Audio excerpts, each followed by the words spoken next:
Hello again, everybody, and welcome to another edition of Todd Talk, a presentation of Oklahoma Baptist University's Department of Athletic Communications. Today, we're going to fast forward a little bit, and we're going to also look back with men's basketball coach Jason Eaker. What a season it was for the Bison. 22 wins, their first ever NCAA Tournament at large bid. And unfortunately, like so many others, all the dreams wiped away by COVID-19. Coach Eaker joins us now. And Coach, long time no see. We keep up on social media, but I haven't seen you in quite some time. What have you been up to? Well, the one thing that this has all taught us, Todd, is, sports, as we've seen the NBA come back, a little bit of football, a little bit of some youth sports, is that sports is such a big part of so many of our lives. And the thing that we found out, the thing that we've actually been communicated with our team this morning was it's a get-to type thing. And the people that you meet along the way, the people you get to see at the games, the people that are around kind of when a football season's coming or a basketball season's coming, those are the things that you miss. And so all of us miss you and your wife and just all the good people that were around last year during our journey. And, I think more than ever, even those of us that don't do it as a profession, which first off, good for you guys. And second off, is that sports is a big deal. Sports is great for universities. Sports is great for the country, in my opinion. Sports is great for taking our mind off of whatever's going on with our children. Like yesterday, Isaac got to take his first tennis lesson. And so I'm just now entering into that phase as a parent. And it was the best part of my day, getting to watch him. They had him out there and they had an instructor. And so I kind of, along with our parents and our players, I kind of have a whole new perspective on this whole sports thing. And what a blessing that it is when you do get to play and when you do get to meet people and be around people. And so that's a long-winded hello, but we miss you and your wife, and we greatly appreciate all the things that you do for us. Well, we certainly appreciate you, Jason. I want to talk about the importance of sports and how the new norm is what it is today. I mean, we see the NBA playoffs. They're playing in a bubble. There's no fans there. The NFL, either empty stadiums or very limited fan seating, but yet it feels somewhat normal. What is somewhat normal in your world today? Still not knowing exactly when or if you're going to play a season. Well, we haven't spent any time talking. I take that back. We've probably spent less than 1% of our time when we've been with the players about talking about the season. We've definitely given them some hope and optimism, which they should have. The fact that basketball, Division I, Division II basketball, definitely is trending in the right direction, that we're going to have a season. But as far as what's been normal, there's been nothing normal in any of our lives. Everything has changed. But the one thing that hasn't changed in my heart is a long time ago I got into this business because I love competition and I love the ability to have an impact on a young person or a family through education or through sports. And so that part has been normal to me, seeing the kids. And just this morning was the kind of the first little glimmer of normal. We had them all together for really the first time since they've been back because of the different COVID protocols and all the things that we've been doing to keep our university safe. But just having them around, preaching at them, putting God's word in front of them, putting life's truths in front of them, and just hoping that they grab a hold of it at some point, whether they're with us or whether they're gone. And so it's definitely been weird for all of us. I've enjoyed the bubble. I've enjoyed the basketball. I know that it's been a little bit of a point of contention with the different messages that they've been out, where, the social injustice, and you have people that want more of that. You have people that want less of that. And that part has been disheartening to me, to tell you the truth, because I think it's awesome that we see basketball players and sports guys speaking out. I think the more we would get to know them, which it's very hard to get to know the NBA players because they're such rock stars in their own little worlds. But I think their hearts are in the right spot of wanting to put in front of people the importance of voting and the importance of racism. But I want to see sports be a place of not division, but uniting us. And I think that we have that opportunity here at OBU to, if we get a chance to play, of building a team and building a setting where we can bring people together, starting with our team and our families, and then expand out to the OBU community, and for it to be a positive for everyone. And so, but the sports that have been on TV, including the golf, I've really enjoyed it. Yeah. Okay. Since I've known you, you've always been a guy that is kind of a half glass full guy. Really? I'll give you a lemon, you'll make lemonade. So down that line, I guess this can be a positive for you because you have so many new people on your roster that you're going to have a little extra time in the gym to prepare them for the transition from high school basketball to college basketball, with the season not starting until after the new year. Do you agree with that? Well, I think all the coaches in our league and all the coaches around the country, we would always want more time because we can put in this or work on this. But the reality is that it's somewhat of a fair fight in that whenever we start, everyone starts at that time in our conference and at Division II, which is going to be in January. I don't really know the answer to any of that. I've just been I've had some really tough days this last couple months, some really discouraging days. And so I'm really trying to, whether it be my pastor, whether it be my friends, whether it be my family, whether it be a friend like you, I've tried to really grow in my faith during this time and use this time as I love the competition. I love trying to be a part of the process of helping OBU compete for championships and be a champion on and off the court. But every time you feel like you take a step forward, you feel like COVID will give you a step back. And if you look at social media too long, you'll get discouraged. If you think about politics too long, you'll get upset. And so I've really taken some advice of some real spiritual mentors of mine and really tried to, as I take unfortunate news, if a kid gets COVID or we have to quarantine because of contact tracing, of really just trying to say, Lord, what are you trying to teach me? Because, man, it's you see those kids, it takes a toll on them and it takes a toll on their parents. They just want so many good things for them. And I'm learning that with Isaac. And so anybody that's listening to any of these talks with you that you've done with so many of our coaches, I know that we get into the sports, but I would just encourage people to pray for us, pray for our kids, pray for their hearts, pray for their mental health. I worry about that. I worry about that for all of us. And so I know that God is in control of all this, that he is not lost on it. But it's definitely been tough on a lot of people. Having said that, let's go back to March. March 3rd, great day. Let's go to a positive. Yeah. March 3rd, you played for a conference championship. Oh, I think the date was March 8th. You find out you're going to the NCAA tournament for the first time. On March 12th, you have a little send-off from Bison Hill. You get on a bus, and you're headed to Northwest Missouri. You get not quite halfway up there, you get a call. The tournament's over.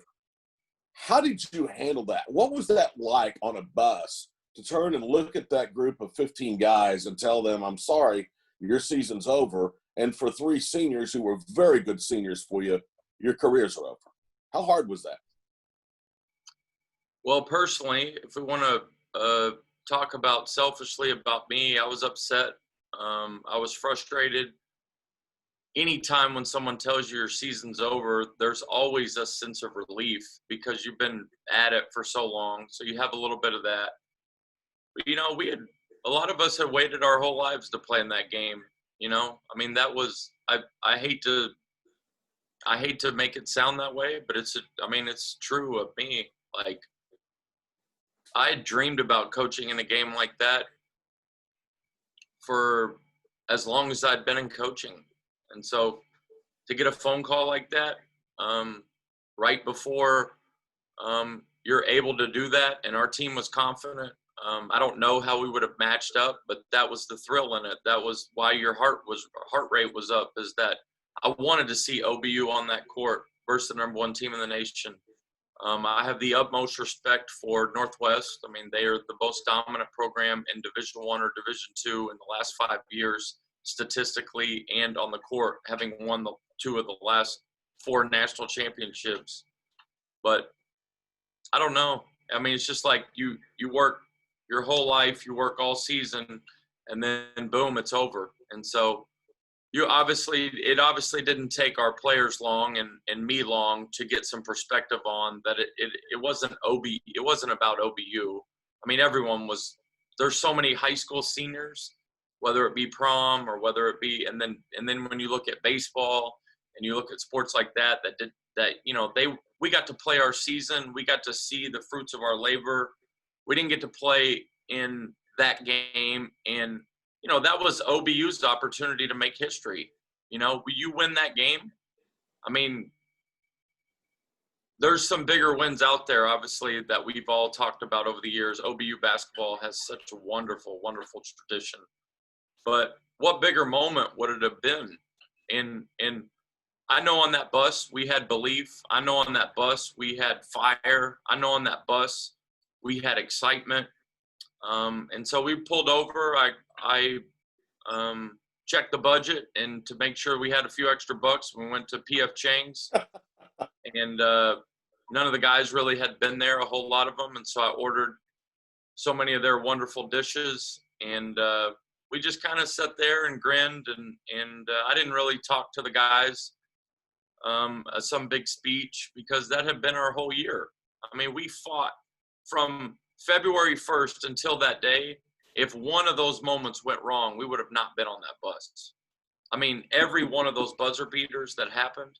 I mean, if you think about everything that had to come together for our name to come up on that board, I mean, I don't know how it'll go down 10 years from now, but for those kids to get in that large bid in the NCAA tournament in year, 5 of OBU being Division II, I mean, that was big time. And to see those seniors, to see Caleb, Rashad, and Deshaun, not only did they get their degrees, Rashad walked out of here with a master's degree. Deshaun, he's not the first person in his family to get a degree, but that was a big deal to that kid to get his OBU degree later on. And for them to be right in the middle of it, and it wasn't me and you telling our players they should be proud. They were proud because of the self-satisfaction they got from their own moments. I mean, that was an awesome journey. And that got lost during the pandemic. But good for those kids, good for OBU. And we'll never know what would have happened on that court. But I know our coaches packed 3 suits. I know that. That's awesome. Jason Eaker, head men's basketball coach at Oklahoma Baptist, is our guest on this edition of Todd Talk. Here's the number to back up what you're talking about, Coach.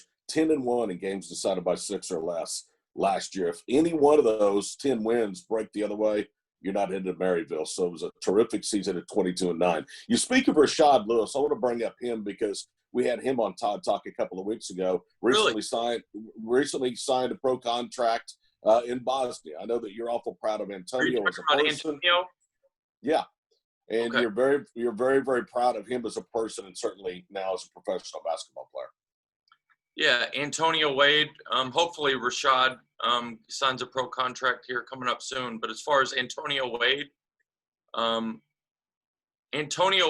to OBU was a big deal looking back on it, because Rashad gets hurt right before the season 2 seasons ago. We were planning on playing Antonio off the ball, which I had no idea, obviously, what I was doing. I think we all figured that out once the game started. And but Antonio taking that ball and taking our team and being the catalyst. But the reason why that young man was the catalyst for the year that we had in that first year was his attitude. He had great talent, but that smile that you saw after the games, he was that way in our locker room. He was never – he would not get too high. He would not get too low. And so that served him well this past year as he's waited for an opportunity. And he has such a wonderful family. It's kind of one of those deals where it was over, and Coach Davis and I, Coach Smith, Antonio, his parents, we were just really disappointed that we didn't get to do it longer. We didn't get it 2 years or 3 years. But it was awesome to have that kid. I mean, and I shouldn't call him a kid. He's a man, and he plays like a man. He's, for a 6-foot guard, Todd, he plays like he's 6'3" or 6'4". Yeah. So tough. And so he followed us along our journey this year. Obviously, he kept in touch with the guys, but he is always grateful. He has no entitlement to him. He's just, I don't know, he kind of has a little bit of an it factor to him as a person. And so he's wanting to do the basketball. I love that about him, that he stayed with it. Both of his brothers are actually playing for Coach Marshall at Wichita State. But looking back on some of the plays that he made, because it seemed like an eternity ago, and that dude is good. Yeah. That dude can play some hoop. And but I'm really enjoying, after kids get done, there's certain kids that your relationship with them really lives on. Not that you stop loving any of them, but some of them keep in touch with you more than others. And I've just enjoyed talking with them and laughing with them. And he is awesome. And I know if you had an opportunity to visit with him, he's fun. He just got a little it factor. Good guy. Yeah, he is a good guy. And that's one of the, I say that it's one of the best compliments I think I can give him, is he's someone that if I dropped Isaac off for the weekend, I would get him back. He'd be a little bit more ornery when I got him back, but he's an awesome guy. So I appreciate you mentioning him. I want to bring up Antonio. I want to bring up Rashad. I want to bring up guys like Deshaun Lowry. Those were guys that were Division I transfers that you brought in your first year when you were here. And basically you sold them on a hope that things were going to be better and they had a chance to be part of a building block process. How much do those guys that came with you in the very early stages of your career at OBU mean to you, and for what they were able to do for you as a young head coach and certainly for the Bison program? Well, one of the big things that we didn't just sell to them, but we gave to them is that they were really looking for a place to have opportunity, to have a bigger role, a primary role on a team. We certainly, as any coach would, they had to earn it through their hard work, which we all knew that they would. But they mean a great deal to me. And, I've really relied on those guys. As a coach in 16 years, this issue of race. And so the African-American young men that I've coached, I've talked to them a lot of some feedback on that topic and the conclusion that I came to with them, and then it filtered into our new team, is there was days where, we're challenging those players. Where I'm challenging Deshaun. I'm challenging Rashad. I'm challenging Antonio. But that doesn't mean that I don't love them. It doesn't mean that I don't care about them. And it doesn't mean that that's not what a coach and a player should be. And so what we put in front of our team is what a beautiful, godly example that is when you have people of different races that are fighting to try to get at their best. And there's confrontation involved, there's excitement involved, and you still see people at the end with their families hugging it out, saying, I love you, I'm for you. I think that is those type of things and that type of messaging has been even more at the forefront of my brain than it's ever been. And I went back to, I shared a story with our team recently. We were talking about this issue of race, and that has been such a hot topic. We've seen it a lot in the NBA, though players have talked about it, is that my dad went to Northwest Classen, the best, the biggest, I shouldn't say best, he always says it was the best, high school in Oklahoma at the time. But it was all white. It was an all-white high school. So he comes to OBU, and so he begins that part of his life where he now has African-American basketball players because of OBU. Al Tucker, his brother. And so that was his introduction into this race, because before, the generation that's a little bit older than our country was different then. And so I put that in front of our team. We did a thing about Al Tucker, this trophy case recently upstairs that Coach Davenport did. And I took some of them up there and just showed them. And I just said, because of OBU, because of OBU basketball, because of Bob Bass, because of Corky Oglesby, who's no longer with us, who worked at Texas Tech for so many years, the African-American athlete came to OBU in the 60s. And so that's how my dad got involved with teammates that were of different races. And what a wonderful experience he had. If anybody that knows Al Tucker and his family, he was the best player in school history, but he was a wonderful human being.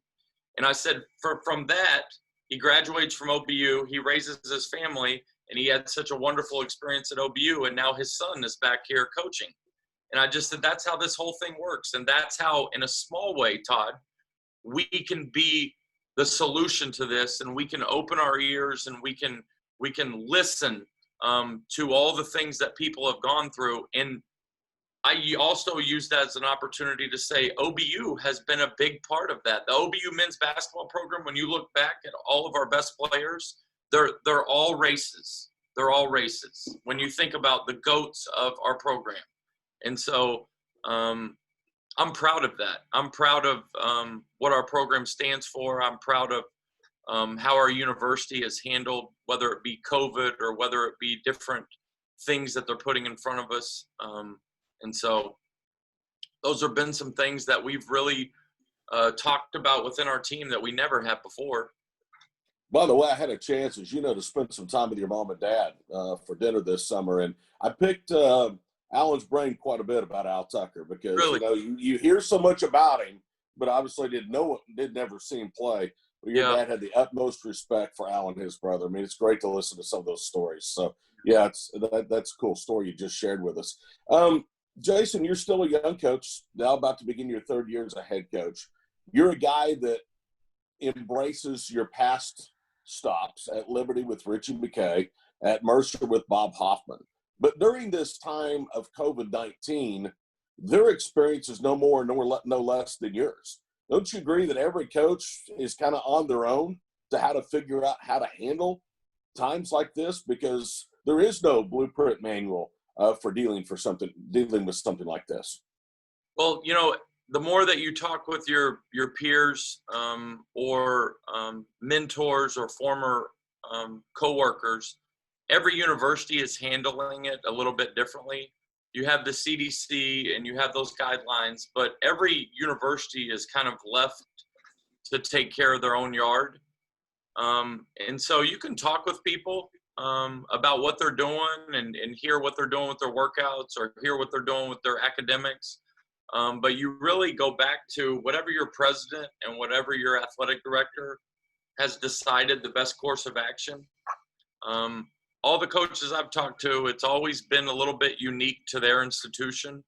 I haven't really been able to get too much advice or really too much encouragement / discouragement from any of them, because and then the virus has been a little different in different parts of the country. The testing has been a little bit different based off of each institution. And so I've really leaned on the people at OBU and my wife, my family, to try to just encourage me through the days. I thought originally that I would be able to really pick up some things from whether it be Richie or Coach Sampson and his staff or Coach Hoffman over at UCO, but I really haven't. I really haven't gotten, because they've kind of been running their own race with the whole COVID and when their kids got back. But it's always good to have friends. I know that. Coach Hoffman's not talking to you anymore. You beat him. Yeah. Well, unfortunately for him, we talk all the time, and so we've passed each other several times on the road. We've gotten to have dinner. Speaking of UCO, last year was definitely a building year. I don't want to be too bold in my predictions because he would mess with me if he heard me say this. But I think they're going to be the surprise team in that league. He has a wonder. He had several really good players sitting out last year, and so I bet they're at the top of that league. You always have Northwest at the top of that league, but I look for UCO to have a fantastic season. I'm really looking forward to watching them. I thought the Bronco light came on when they played us to double overtime in Hamilton Fieldhouse. They kind of really turned it on from that point going forward. All right, a quick synopsis of this year's team. You got 3 seniors, and I always tell people that you're only as good as your senior leadership. If that's the case, look out for the Bison this season because Brantley Thompson, Harrison Stoddard, Jaquan Sims, those guys are battle-tested. They're great kids. They're great leaders, not always vocal leaders, but lead by example. This could be another fun year for the Bison faithful, couldn't it? Well, there's no one that I would rather fight for, coach, be around than Brantley, Harrison, and Jaquan. They have had, if they didn't play another quarter or a half or a game of college basketball and you stopped it right now, they have so many points and rebounds and wins. Jaquan even going back to his Limestone days. But knowing that I have those 3 on the team, knowing that I have those 3 that really know Coach Davis, Coach Rogers, and I, it definitely is going to be an asset. How that will factor its way into the win-loss column, you never know. You never know how that plays out. Just you reading those stats of the close games, I didn't know that that was true. That's my job. Yeah, we had just as many close games that first year, and a lot of them didn't fall our way. And so there's an element of luck that's definitely involved. But just I'm trying to just soak up every day that I get to see Brantley, that I get to see Harrison like this morning, and get to see Jaquan. They're awesome kids. They're very good at basketball.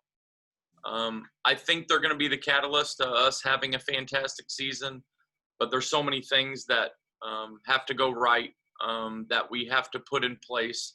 But I want, along with the rest of our team, I feel like I can speak for the rest of our team. We all want them to have such great years, and for us to get through all the COVID stuff and to really not celebrate them, but just get an opportunity to really get inside the competition part. Because all 3, I think the neatest part of coaching is when you get under duress, and we saw this last year from many of our players, is those intangibles that you just can't see come to fruition. And that if that doesn't exemplify those 3, like whenever Harrison gets put in a really tough spot, man, he responds.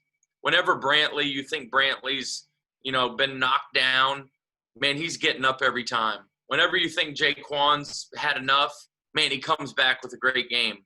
And I love those 3 kids. I love their families. They're all on track to graduate.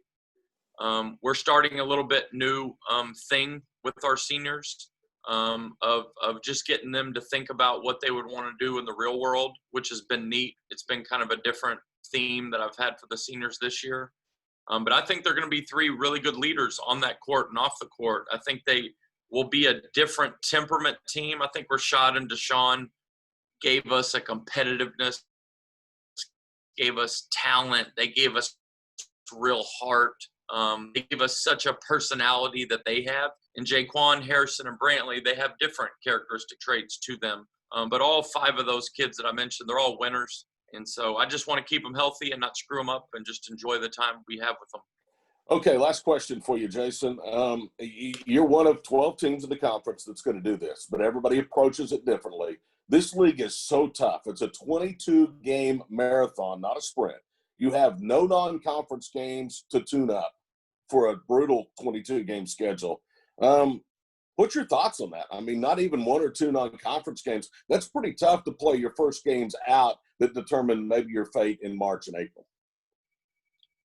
Well, we've talked at length over 2 years. I say this in the most genuine way, and I know how genuine you are with it. The coaches in our league, the talent in our league, warranted it being the first or second ranked Division II team in the nation last year. I mean, we got 4 teams in the NCAA tournament. When you think about the teams who are at the top, the teams who are in the middle, and the teams that are at the bottom, I was speaking with one of the coaches in our league yesterday or the day before. There's no way, even with a Southeastern losing a Buckingham or a Southern Nazarene losing a Jonathan Dunn or a Micah Spate, there's no way those teams are going anywhere. I mean, they're just too well coached. Those men, I mean, they are really great at what they do, and they've recruited well. And the teams that weren't at the top, based off the conversations that I've had and the little bit of attention that I've paid to it, which hasn't been much other than just checking in with some people that I care about. Hey, are you doing okay? You know, I'm doing all right. But just kind of some small talk. There's no way that those teams aren't going to get better. And so the 2 hires in our league were just wonderful hires of great men, Mark Downing at Arkansas Tech and Coach Crutchfield at ECU. Those 2 joining our league, I think that says something about our league to attract 2 men like that to our league. I'm going to have the same approach I've always had. I hope we can hang in there. And I say that sincerely. I think it's going to be a load every night. I would love to see OBU win, as you would too. But I think it's going to be really difficult. Congratulations on a great first 2 years, 38-23. Always enjoy catching up with you, Jason. And by the way, happy birthday. You look good. You sound good. You act like you feel good for, what was that, a milestone birthday? Was it 20 or 30? I can't remember. Well, I turned 40, Todd. I think you know that. Oh, okay. I missed it by 10 years. My parents had a little bit of a tough day because their youngest turned 40, and they're not getting any younger. And so we miss you. I can't wait for you to get around our team and for you to encourage them, you and your wife, just with you have such a way of encouraging others. And so we love you guys, and thank you for having me on today. And I would just say that one more time to any of the OBU people watching is that just lift our kids up in prayer, that God would do something special in their hearts and their lives this year, and that this is not a throwaway year. This is an opportunity year, and the Lord has something wonderful for all of us. We just don't know what it looks quite yet. Sounds good. Who's going to win the NBA championship? The Heat are going to win, Todd. I think everyone knows that. And Jimmy Butler and Coach Spo and Bam, and they're going to win. I think. And Jimmy Butler is going to take LeBron and completely neutralize him in the finals. I like the way you think. Good to see you, Coach. All right, Todd. Jason Eaker, head men's basketball coach at Oklahoma Baptist, visiting with us here on Todd Talk. That'll wrap up this edition. We'll see you again next time for another edition of Todd Talk.